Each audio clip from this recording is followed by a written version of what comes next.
Bonjour tout le monde, bonsoir, bienvenue sur cette vidéo. N'hésitez pas surtout à la commenter, ça permet de la référencer, ça permet de montrer à tout le monde qu'il y a bien eu une arnaque dans cette compétition.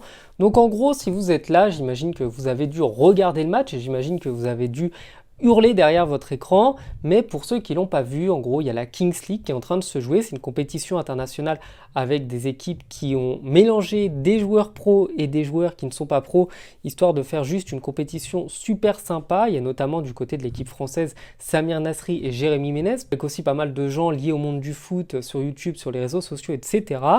Et en gros, l'équipe française avait remporté son premier match, elle avait perdu le second et elle devait absolument remporter la victoire pour ne pas être éliminée de la compétition. Et encore une fois, tout s'est joué au tir au but, sauf que le problème, c'est que sur le dernier tir au but, celui qui a permis à l'équipe d'Argentine de se qualifier et donc d'éliminer les Français, et l'arbitre a validé le pénalty final alors que deux choses montraient clairement qu'il n'aurait pas dû l'être.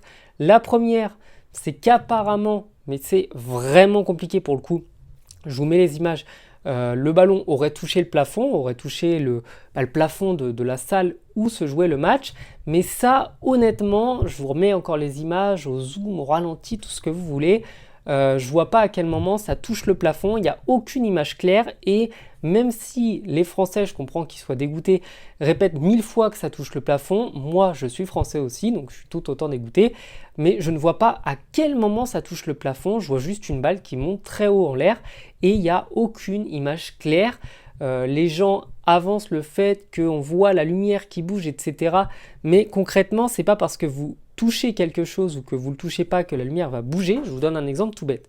Là, vous voyez, la lumière bouge.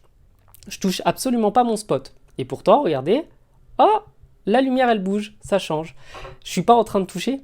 Donc le ballon a pu faire changer la lumière simplement parce qu'il s'est mis devant la lumière. Donc, c'est pas une preuve. L'autre chose, c'est qu'on voit pas clairement une balle qui change complètement de trajectoire, on voit une balle qui retombe. Donc ça, pour le coup, pour moi, c'est pas un bon argument. Ça peut, selon certains, mais vraiment toutes les images qu'on a ne vont pas dans ce sens-là. Par contre, la chose qui fait que le but aurait dû être refusé, c'est que les 5 secondes sont écoulées parce que vous avez seulement 5 secondes pour tirer et marquer. Sinon, le but, le penalty est refusé. Et là, on le voit. Donc, je vous mets aussi l'image. On voit que le décompte est à 2 secondes lorsque la balle est en l'air, que ça descend à 1 au moment où la balle retombe.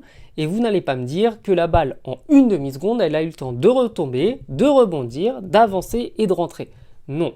Les 5 secondes sont écoulées, le penalty doit être donc refusé, d'autant que ce qui a perturbé aussi le gardien, c'est que les organisateurs pensaient que le penalty avait été manqué et ont envoyé la lumière rouge signifiant qu'il n'y avait pas but et donc le goal forcément s'était arrêté.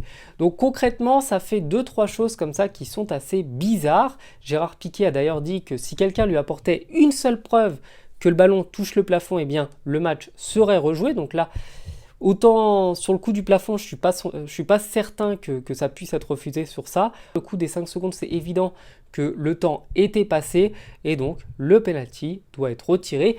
Et si possible, le match devrait être joué. Enfin voilà, j'espère que cette vidéo vous a plu. N'hésitez pas à vous abonner, n'hésitez pas à rester sur les autres scandales, cette fois-ci un peu plus importants dans le monde du foot. Je vous dis à bientôt sur la chaîne, ciao.